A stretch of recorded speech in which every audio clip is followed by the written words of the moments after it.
Hello and welcome to Business Today Television. I'm Siddharth Zarabi and you're watching Easynomics. The Reserve Bank of India under Shaktikanta Das has been increasingly becoming intolerant on non-compliance in the financial sector. I use the word intolerant very cautiously because what the central bank is actually doing is to crack the whip on various practices which it feels are not part of actual techniques, actual regulations and rules in terms of operating in this space. So why is the RBI cracking the whip?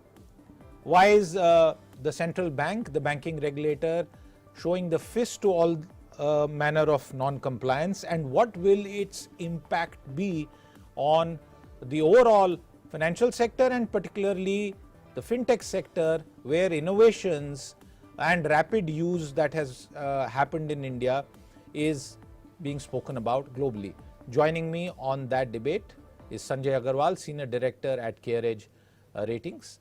We are also joined by Abhizar Diwanji, Head of Financial Services at EY, and Hemendra Hazari, one of the most noted analysts of the Indian banking space. Hemendra, I'm coming to you. RBI governor को गुस्सा क्यों आ रहा है? If that is that, to paraphrase that famous line, what is really happening in the recent actions that you have seen?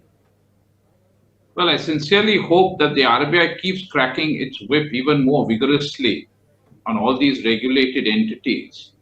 Because from what we have seen from the commentary put out by RBI, you will notice that in the case of PTM Bank, Payments Bank, they said there was persistent non-compliance. That means the RBI had been warning them, they had found these violations, and even after having a long dialogue with them, they found that despite the bank and probably the other regulated entities assuring the RBI that they would have followed and corrected these practices, they had not done so. Therefore, in my view, the RBI has taken strict action, and it is necessary in the financial system that the regulator takes such strict action because the financial system is a strategic sector in the Indian economy. And if any of these companies and banks or regulated entities believe that in the name of financial innovation and financial reform, they can bypass various RBI or regulated norms, and that is permitted in the name of financial innovation, I am sorry, the regulator and even I as an analyst will not hold that view. And I believe that the RBI's action should be extremely strict because we cannot tolerate, the system cannot tolerate people violating the RBI or the regulators' actions at will. And it is extremely necessary. And I think the action should also be taken not only against the entity, but also all the directors, because they are also liable and accountable to the public as well as to the regulator. And so far, we've not seen that action, particularly on independent directors. So I believe that the RBI should continue to do this because obviously there are many players in the system who are taking the banking regulator and the financial sector regulator for a ride. And I hope that the RBI will continue to take such strict action. Viewers, the last few weeks I have seen several steps and actions being taken. For example, on PTM Payment Bank as a very famous example, IIF Finance, JM Financial, and these actions have ranged from what is pretty much a death sentence as far as the PTM Payments Bank is concerned, to other things like restrictions on the gold loan business. I want to come to you, Sanjay, and help our viewers put it in context. Do you think this is just the tip of the iceberg, and perhaps the banking regulator's gaze is going to be cast further wide and further afar in the field? No, as you said, Siddharth, thank you for having me on the show. And as you said, Siddharth, there's been a varying degree of, let's say, the action by the regulator on various entities. In one case, they asked them to stop business. totally. In other case, they said to restrict business in a particular line of business, and in the third case, it was a restrictive sort of a business for a subset of a business activity, right? So what the regulator is doing is they are sending out messages that we will not tolerate or we will not allow actions which are not in compliance with their requirements or probably the law of the land to take place. So to that extent, the RBI action is on the activity which is creating the discontent or the discomfort for them. In one case, I think they were issued in basic KYC itself, which again which is a very serious offense. In the next case, it was more of a business practice which was being which is being questioned. And in the third case, it is a specific incidents which are being covered. So these are different incidents of a varying nature and have been treated differently. So to say that this is going to be a norm or it is a market-wide sort of a thing, I think we are overstating the whole concern. Okay, that's a fair point. Abhizar, is too much being made of it? And while there may be one very notable case, but by and large, the rest of the ecosystem is functioning pretty well. That at least that is what it seems. Or does this point towards a larger systemic concern? Well, clearly, I think the RBI's concern is that of a systemic nature. The two things which are changing. One is the changing business model of banking. Banking, I include NBFCs in banking.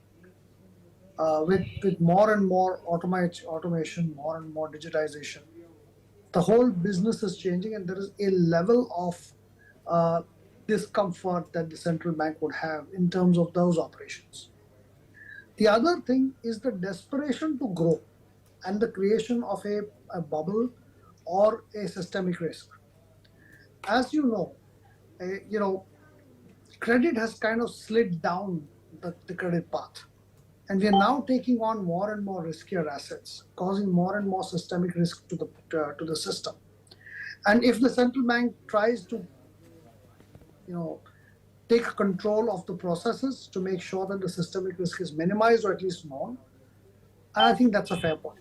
My view is they have taken specific companies where the problems were acute and tried to exemplify them for the rest of the system. And I think that has to play out. The others who are not yet in the RBI's net need to make sure that they also control systems in a way and to control that systemic risk, which is primarily coming out of personal loans and loans where collaterals are kind of difficult to value, gold and shares, for example. Okay, Hemant, is there any parallel that we can draw with the so-called phone banking of many years ago and the regulatory response to that, and now to say and ask the question, is the RBI under Shaktikanta Das trying to ensure that there are no repeats of any past similar or dissimilar sorry episodes? Is that question to me? Yes, Hemendra Hazari, that question was to you. In my view, definitely the RBI is cracking the whip more harshly, and I believe it is very much appropriate. Because you saw that even in the case of Bank of Baroda on its digital app, that they told them to stop onboarding customers there. I think this lesson has to go across the entire system, that if you're following tricky practices or you're intentionally trying to bypass and find loopholes in the law to promote your business, you are going to be punished. I think that is very important for all parties in the regulated entities to notice that no longer continue to your business model and think that you can get away with it. Because when you're doing something which is violating the law, you see in many banks, companies, and this is a global phenomenon, they knowingly violate the law because the profits that they make from that is much more than the fine that they think will be imposed on them when they are caught. And that is actually, it promotes this kind of activity. So effectively what the regulator has to do when they notice this is to see what is the gains that they have made from doing these violations. And therefore the penalty that they impose should not only recoup all those ill-gotten gains, But on top of that, there should be a severe penalty. Now, unfortunately, in the past, what we have seen is that the RBI penalized them very nominally, and it was like a naming and shaming them. But they were all very proud to be shamed, it seems, because they did not stop such activity. Now, when the RBI is effectively either stopping the entire activity like they did in PTM Bank, or stopping onboarding of very key businesses, as in the case of IIFL and JM Financial, it is going to hurt them, and we can see the hurt in their share prices. And nothing hurts more than for promoters and founders to see their share price take such a sharp correction, and that then disciplines them. And I'm glad that the RBI is doing such things.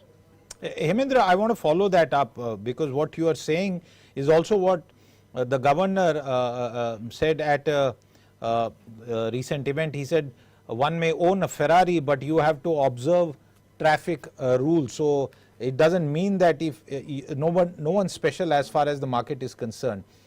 A lot of the orders by Sebi get challenged at the Securities Appellate Tribunal, and then we go into a long sort of limbo there. As far as the RBI is concerned, and I'm glad you raised the point about fines as well, we see slaps on the wrist now and then. What is the difference between Sebi as a regulator and RBI as a regulator? Because in Sebi we see the SAT and orders getting delayed, and therefore justice in some ways perhaps taking longer to be delivered. Is there a similar situation or a comparison that you can draw as far as RBI is concerned? Is that to me? Yes, Hemendra, that question is to you. See, I think it is in the structure, because SEBI was, came about much later than the RBI. The government and parliament decided their orders could be appealed to a higher authority. The RBI's existence was always the final authority, apart from the Supreme Court, or even certain cases the High Court. And sadly, what we've seen in SEBI is that most of their orders get overturned by the SAT, which shows that either there's something very wrong in the way SEBI is doing its business, or there's something wrong with SAT. So I think now, fortunately, unfortunately, we don't have this system with RBI, and therefore what RBI says is the final word, unless you are Kotak Mahindra Bank and takes RBI to the Bombay High Court, and where they got a very favorable response. But I think the structures of regulation are different. You have a higher authority for SEBI, which you do not have for Reserve Bank of India, and therefore you will find that Reserve Bank of orders or its penalties cannot or do not get challenged, while most of the SEBI's orders are getting challenged and overturned, which speaks really very poorly for the regulator. Abhizar, is this a watershed moment therefore for regulation in this regard, and that there will not be any going back to the past in some ways, and this is a new standard that the regulator is setting? Oh, actually, the rules already exist. And if you look at what the regulator has done, is iteratively gone from giving them a notice first, imposing some fines, giving them time to correct, and thereafter reaching an extreme step in the case of, say, PTM, to barring them from operations completely or shutting down the bank. So I think RBI, I don't think has taken any drastic step. It has just taken steps in an iterative manner, and depending on the gravity of the problem, dealt with it. So for example, IIFL, they said, stop the business till you rectify something. PTM, they said, sorry, stop the bank. Because they had given them enough time. So I think what we really need to understand here is that there are people who have impacted the systemic risk and have challenged that. And those people, despite warnings, have not done much. Though Hemendra says that, SEBI has kind of, has a SAT above it, and hence it renders itself ineffective. I do believe that every regulator needs to have a responsibility and a challenge. So RBI in this case, I would have loved it if everything was explained to say, this is the reason why I am barring somebody or reducing an activity of somebody. These are the following reasons why I have done this. Because then what happens, then you're truly exemplifying a situation. Because this is not about an IIFL or a PTM in particular. It is about them, of course, because they've done the wrong. But it is clearly about passing on the message to the rest of it that this is what you need to do right. Because the problem doesn't lie with the JM. If you look at the JM's loan against share portfolio is 1.5% of the total book. But that's not the issue. The issue is there are many other people who may be funding IPOs, and because of which IPOs may be showing, incorrect oversubscriptions. Those have to be corrected. So I think the problem is much larger in terms of the excesses that we deal with the system. The larger issue that we have is that we are, as consumers are yield chasing on the liability side. So we tend to increase our SIPs and we tend to overheat our stock markets and tend to oversubscribe our IPOs. At the other hand, the banks are suffering liquidity issues on terms of deposits. On the asset side, we are now doing aspirational spending through personal loans. And that is also causing another problem. And fintechs are originating that and supplying that. So if you look at it, the problem is that we are now overstepping. India is overstepping for the first time in terms of its consumption, in terms of its assets, and it is yield seeking in terms of its liabilities. And that is the business change model that one has to deal with, and RBI is rightly worried about that. Sanjay, is there a reason for the RBI to be so worried? You know, this is a relative comment because we don't know the full scale and extent of the problem, and Abhizar made that very important point, which I completely agree, that sometimes the clarity or lucidity of certain orders at least leave average people like me completely ignorant of what really has happened, because central bank speak is very mysterious most of the time. But Sanjay, what's your comment on that point? So if we go back last 5 years, we've seen 2 years of COVID and then 2 years of business operations resuming normalcy, etc. So they have been time with ups and downs, right? In COVID, people were more busy about protecting the turf and the asset quality and businesses, etc., compared to the growth. And now we see 2 years of growth, and the growth has been pretty explosive, especially on the personal loan. And if you see the action RBI has been doing is largely on gold loans, etc., or personal loan, which is where the end use is not monitored or end use is not given. So there is a sort of a pattern to the whole action that where end use is not given, probably some of the excesses may have started happening, or that is where people are probably trying to grow their businesses in much aggressive manner than what probably end use monitoring system would have given. Having said that, this sort of action RBI has been taking means over the period, now it's come to the notice because there's been slightly more stringent. But that is how it is. It's basically trying to tell businesses that we need you to work in a particular manner. The other thing which is missed, is, especially in terms of NBFCs, that the NBFC supervision has been tightening over, let's say, 4 to 5 years now, or probably 6 years. So with that, probably the supervision levels have reached a particular level of maturity, which gives the regulator confidence enough to take certain actions, which will correct the whole ecosystem and especially the company concerned out there. So that it's a evolution, it's a path. The path will take its own natural course of action, and that is how things are moving ahead. Do you think, Sanjay, a quick follow-up, that any of these actions could prevent innovation? And while I ask you that, I must also tell you that as far as payment bank are concerned, in the past, certain companies have said thank you and bye-bye to that business, saying that the compliance and the requirements are so onerous that it doesn't make sense to be in that business. So innovation outside the or bypassing the regulation is, I don't think, something that the regulator or the government or the public at large would want, because there is a regulatory sandbox structure. Then there is a structure where you discuss with the RBI and other regulators. All of them promote innovation. All of them discussing. There are specific teams to do all that. So innovation does not mean bypassing rules and trying to be more smart about the whole thing. Absolutely. The same example of the Ferrari, and if I could add, even driverless cars will have to follow the rules, whatever that may be, that are set by the system. Hemendra, broader point here, and Abhizar touched upon that. Couldn't it also be argued that rising gold loans are also a signal of economic stress, where people are parrying assets to continue with day-to-day spending or occasional important spending as well?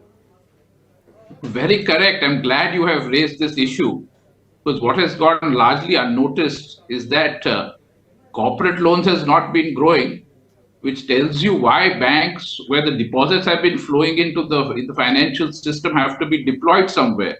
And when the corporate sector is not growing, when your manufacturing GDP has remained stagnant for so many years, where employment in manufacturing has been totally stagnant, while your population has been growing, it tells you the kind of stress in the entire economy. When FMCG sales by volume are not growing, which are items of mass consumption, it tells you the purchasing power of the average Indian. So it tells you very much, as you very rightly pointed out, that when there is distress, people will pledge whatever securities they have to just to meet their consumption. It is not that they're going to take that loan even for some productive asset. So it does tell you, and therefore there are wider economic concerns here, which sadly the media does not like to highlight too much. And we all say, yes, oh, retail loans are booming, but they're booming really because the banks have really nowhere else to fund where the deposits keep growing. So there is a wider problem which needs to be addressed by the government as well as by the central bank as well.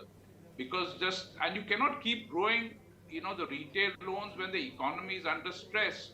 But in today's environment, most people or many people believe that the economy is booming. So we have to first diagnose the problem. And when you're not willing to diagnose the problem, you really do not know what the cure is going to be. Okay, Emendra, one quick follow-up, and this is to do with one particular case, and this is PTM. Do you think there is any possibility, even a slim one, of any light at the end of the tunnel? There is an extension, but are the doors fully and finally shut, or can there be a review somewhere down the line? See, very clearly, post the RBI action, the board of the bank and even the entire structure has been totally revamped. The promoters have stepped down. Both the chairman has stepped down as well as the other executive directors. I mean, the directors who are appointed by one PTM Communication. Now, in any leveraged entity where there is a promoter, there is a tendency for the promoter to constantly interfere in operations and, more importantly, of maintaining control. Therefore, I've always believed that in banks, ownership and management must be distinct and separate. And when they are merged, you have this problem, which I think is very much so in the case of PTM Bank. But now with the restructured board and with the withdrawal of the chairman, I think there could be a chance that the RBI may look at it and may reconsider. But based on its original ruling at that point, it looked like there was no hope for PTM. But I think there is, and there could be a glimmer of hope after they've restructured the entire board. Sanjay, the same question to you. Do you think there is any possibility that with changes there could be a rethink? No, so as a policy, we do not, let's say, comment on specific names, etc. But as a regulator, whenever we have discussed with either Sebi or RBI, they have different turfs actually. So RBI has to look after the institutions while Sebi has to look after the investors. So these are different turfs altogether.